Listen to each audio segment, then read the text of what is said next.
Bonjour à tous, j'espère que vous allez tous très bien. Très content de vous retrouver aujourd'hui pour parler d'un joueur que j'aime beaucoup et que peut-être certains vont un petit peu découvrir entre guillemets la saison prochaine en première ligue, c'est Tierno Barry. Puisque apparemment, selon toutes les informations qu'on a pu retrouver, c'est fait, Tierno Barry va signer du côté d'Everton et donc jouera en première ligue la saison prochaine.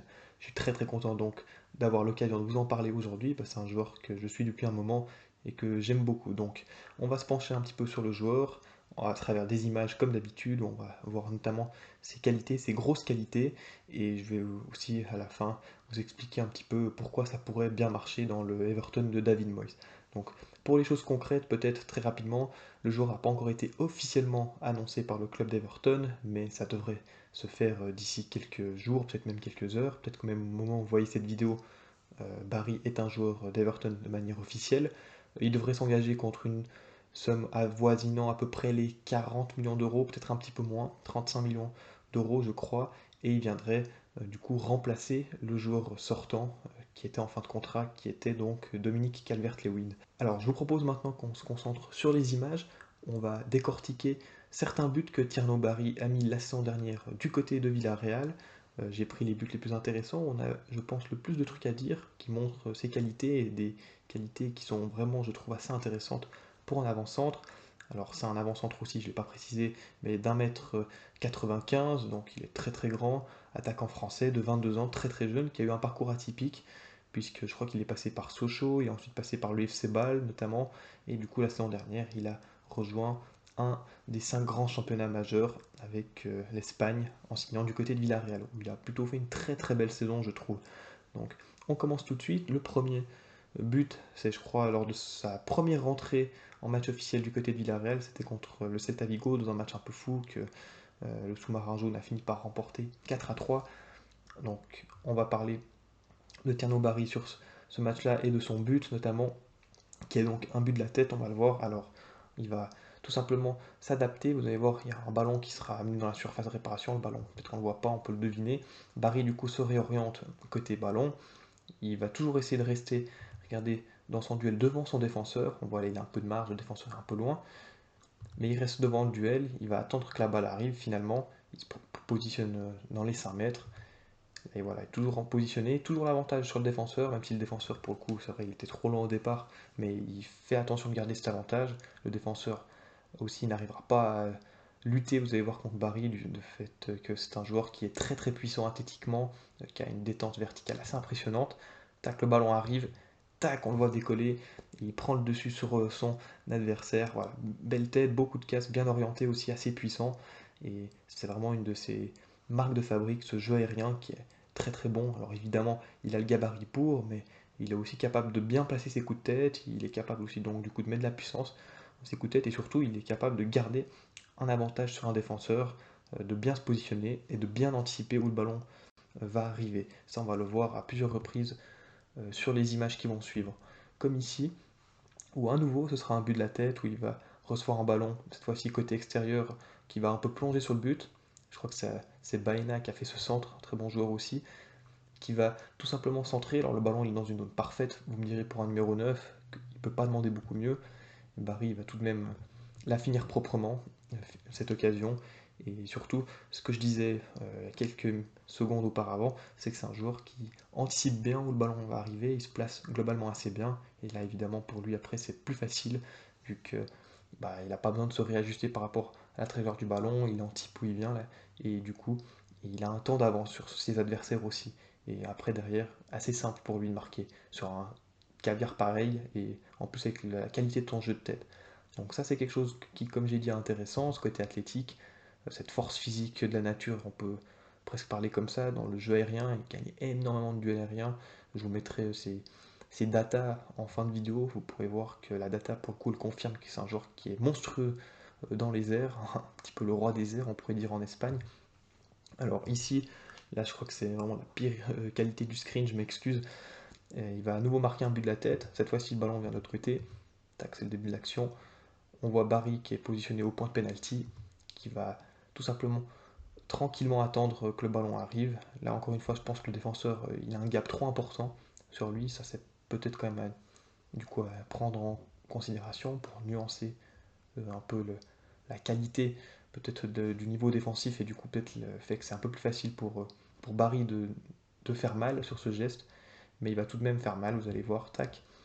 Après, bon, voilà, le défenseur revient sur lui, mais comme je disais, il était un peu loin peut-être au début, là du coup, il essaye de le gêner un peu, on voit il s'appuie sur Tierno Barry avec ses bras, en l'occurrence, l'attaquant français va rester devant dans le duel, et on voit, il se laisse pas forcément faire, même si pour le coup, il n'a pas besoin de faire grand-chose, j'ai l'impression, pour gêner le défenseur, ou pour empêcher le défenseur de lui passer devant, vu que, comme j'ai dit, c'est physiquement un joueur assez impressionnant, très grand, et en plus le défenseur, pour le coup, était peut-être un peu long au départ, et là du coup, il est toujours derrière. On le voit, là cette fois-ci, il s'engage, il est prêt, on voit à bondir, à jaillir, tac, et il va pouvoir toucher ce ballon. Alors là, on ne voit pas bien, mais c'est bien lui qui marque ce but de la tête contre la Real Valladolid. Donc, encore une fois, capable de surtout garder cet avantage sur le défenseur en restant devant lui, même si, encore une fois, pour le coup, je pense que le défenseur n'a pas fait son maximum ou n'a pas parfaitement défendu la situation. Mais voilà, il est quand même capable de faire la différence. Autre situation, et ça pour le coup, c'est un but peut-être un peu plus anecdotique pour certains, mais moi je trouve que c'est intéressant parce que c'est un joueur qui peut créer du chaos en fait dans la surface de réparation parce qu'il est dominant. Il est toujours présent dans cette surface de réparation et surtout il est toujours mobile, il est toujours dynamique dans cette surface de réparation. Il arrive à être en mouvement à l'intérieur de celle-ci et à rester en mouvement. Donc ça c'est une qualité intéressante, c'est pas quelqu'un qui attend que le ballon lui arrive dans les pieds, finalement il provoque, j'ai envie de dire, un petit peu sa réussite et sa chance pour que le ballon arrive dans une bonne zone pour lui. C'est exactement ce qui va se passer sur ce coup franc. Bon là c'est le début du coup franc, où Barry là pour le moment il est en position de hors-jeu, on le voit c'est le joueur qui est en hors-jeu sur l'image. Le ballon il va revenir sur lui, mais regardez, il va se réajuster assez rapidement, juste à temps pour ne pas être hors-jeu. Tac, le ballon va arriver sur le joueur de Villarreal entouré de 4 joueurs adverses. Barry va juste avoir le temps de se réajuster, de ne pas être signalé hors-jeu. Il va ensuite gêner son défenseur avec son corps, avec sa puissance physique, sa carrure. C'est pas lui qui va gagner le duel directement, mais comme j'ai dit, il va gêner le défenseur, ce qui va faire qu'il va pas vraiment gagner ce duel de manière propre. Et le ballon, il va lui retomber dans les pieds, un peu chanceusement, certes, mais il finit très très bien derrière. Euh, un but un petit peu anecdotique, mais où on voit que c'est un joueur qui peut donc provoquer sa réussite de par sa présence physique, de par finalement le fait qu'il est toujours en activité dans la phase de réparation. C'est pas quelqu'un qui attend que les choses se déroulent, c'est pas un passager dans ses 16 mètres. Et ça, je trouve que c'est toujours une qualité des attaquants les plus performants, selon moi. Donc voilà, ça c'était pour cette séquence avec ce nouveau but de Tierno Barry. Ça, c'est un joli but aussi, on va le voir, là on le voit en bas à gauche, tout à gauche de l'image, où il va demander le ballon entre les deux défenseurs. On voit il est du côté euh, du blind side du défenseur central gauche, numéro 3 ici, puisque ce défenseur ne peut pas voir Barry, il est dans son dos, il ne peut pas le voir malgré le fait qu'il essaye de s'orienter pour peut-être regarder où il est. Donc Barry se place de manière à ce que le défenseur ne puisse pas le voir, ça c'est très intéressant. Et je pense que les meilleurs attaquants, globalement, doivent essayer de faire ça, puisque le défenseur ensuite, forcément, sera plus en difficulté pour gagner son duel et anticiper finalement la course de l'attaquant. Donc voilà, là, Barry fait tout juste pour moi, comme j'ai dit, entre les deux défenseurs. Le défenseur ne le voit toujours pas. Celui qui est derrière lui le voit, même si pour le coup il n'arrivera pas à le rattraper. Et c'est peut-être aussi une erreur, mais ensuite Barry avec sa puissance, vous allez le voir, va réussir à avoir le ballon un peu chanceusement, certes, parce que le ballon était un peu derrière lui. Le ballon n'arrivait pas parfaitement dans sa course. Le défenseur d'ailleurs va toucher ce ballon. Ça va tout de même lui arriver dessus. Et du coup, derrière, il finit proprement. Donc voilà, à nouveau, il arrive à avoir un petit peu cette réussite, peut-être au moment de finir, notamment avec le ballon qui lui revient dans les pieds. Mais tout ça, c'est pas si hasardeux que ça pour moi, comme j'ai dit, parce qu'il fait tout juste au départ de l'action. Et même là, on voit, il gêne le défenseur qui revient sur lui, celui qui le voyait en l'occurrence, qui n'est pas capable de gagner proprement ce duel, il ne gagne pas le duel, il va juste un petit peu toucher le ballon, mais il va plutôt le remettre dans la course de Barry. Donc ça c'est intéressant aussi, et c'est quelque chose qu'il a très bien fait.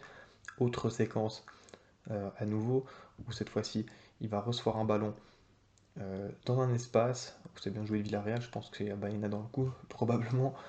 Il va recevoir un ballon dans un petit espace où il va faire un bon appel, mais c'est surtout là ce qu'on va mettre en avant, sa capacité à finir, je trouve, de manière variée, puisque pour le coup, on a vu début de la tête, où il est vraiment très très impressionnant, début du pied droit, mais aussi début du pied gauche, alors un peu moins, certes, clairement, je pense que c'est un de ses axes où il peut encore progresser, évidemment, mais il a une base, et là on le voit, En l'occurrence, il est dans une position où évidemment il doit frapper du pied gauche, même si quoique, peut-être que si le ballon il l'attend tout petit peu, qu'il roule un peu plus, peut-être qu'il peut le frapper un peu en extérieur du droite. En l'occurrence, il va le frapper directement du pied gauche, et ça montre que le joueur, c'est un joueur qui n'a pas peur d'essayer de se mettre en confiance, et que c'est un joueur qui globalement est assez sûr de lui.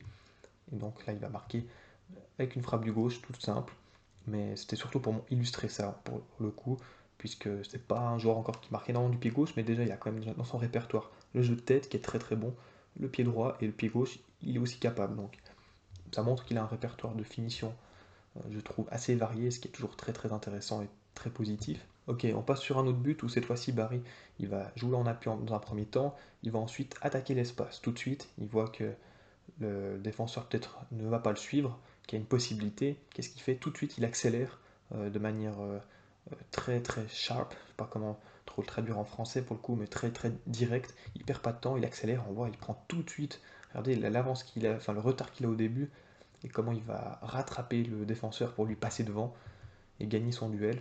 Il va recevoir un ballon ensuite, et là il va être capable de finir de très très belle manière d'une volée. Je parlais du répertoire technique de finition. Bah là il va la frapper de très très bonne manière, de manière très clean, et il va marquer un très très joli but, un fort joli but, où ça part d'un appui qu'il fait au tout début de l'action, et ensuite tout de suite il attaque l'espace parce qu'il sait que c'est une zone intéressante, et surtout il le fait avec un changement de rythme. Il ne le fait pas en trottinant, en marchant, c'est sharp, c'est direct, et ça fait mal, et derrière en plus il y a l'exécution technique qui est parfaite. Donc ça c'est propre, c'est celui-ci le but qui est le plus intéressant selon moi par contre, parce que on va voir à nouveau un petit peu ce qu'il a fait auparavant, c'est-à-dire cette capacité à être très très rapidement, à changer de rythme, de direction et de vitesse dans son exécution d'un geste. Là, on va le voir, il va recevoir un ballon, il vient s'appuyer un petit peu faire ce rôle d'appui, de pivot. Bon, pour le coup, pas super compliqué, il n'y a personne sur lui, mais regardez, il attire un défenseur qui sort sur lui. Au passage, regardez la position de Barry au début, il est un petit peu entre les deux centraux, il n'est pas forcément plus sur un joueur, il est un petit peu entre les deux, du coup, le joueur qui décide de sortir sur lui, c'était pas forcément défini que ce soit lui qui doit sortir, ça aurait pu être l'autre. Donc c'est un choix que doivent faire les défenseurs entre eux, et pour le coup, ça peut aussi créer de la confusion. Donc ça c'est intéressant, parce que c'est quelque chose qu'il fait de manière régulière, il se place pas forcément sur un central, il essaie un petit peu de brouiller les pistes en se mettant un petit peu entre les deux, et du coup ça donne forcément à un moment donné, un défenseur va devoir faire un choix de sortir ou non, et si oui, lequel. Bon là il va sortir, mal lui en aura pris, puisque derrière, il va se faire tout simplement écraser aussi à nouveau par la puissance, la capacité d'accélération, du changement de rythme, le côté sharp, direct, euh, qu'a Barry. Regardez, il va tout simplement le déposer en course. Le long ballon qu'il va recevoir, puis là, il va pouvoir improviser une finition. Et ça aussi, je parlais encore une fois du répertoire de finition.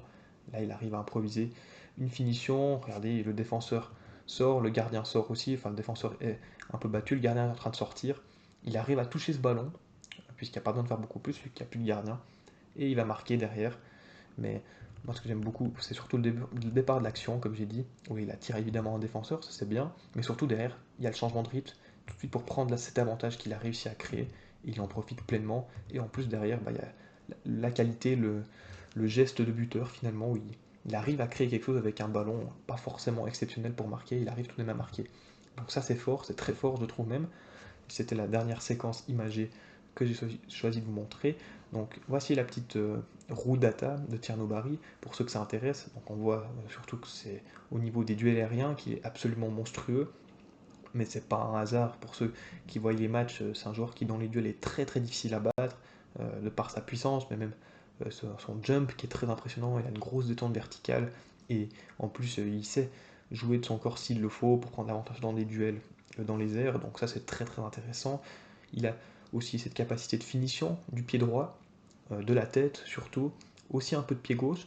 Alors évidemment, il n'est pas encore progressé à la finition, mais globalement, il peut finir de différentes manières, ce qui est intéressant. On a aussi vu qu'il peut finir avec des reprises de volée, des frappes plus placées, des buts un peu de, de grappillage, un petit peu de cafouillage, mais tout de même, il sait marquer différents types de goals, même des goals un petit peu moches entre guillemets des fois, mais c'est parfois les buts, c'est des buts qui comptent tout autant, et parfois c'est des buts qui sont pas forcément plus simples à marquer. Donc il est aussi capable de faire ça. Une autre chose que je n'ai pas montré sur les images, j'aurais pu, je trouve que c'est un joueur qui est capable de se déporter sur un couloir et de un petit peu porter le ballon, de créer quelque chose sur l'aile, notamment sur le côté gauche. Je trouve que c'est une capacité intéressante qu'il a dans son jeu parce qu'il est capable un petit peu de se déplacer sur le terrain et de sortir un peu de cette zone axiale s'il le faut et de créer des bonnes choses. Donc ça c'est pas mal. On voit il obtient pas mal de fautes, c'est dû au fait qu'il est très fort dans le duel comme j'ai dit et qu'il touche beaucoup de ballons parce que c'est un aimant à ballon tout simplement et il se place en plus globalement très très bien comme on l'a pu le souligner sur le début de la vidéo.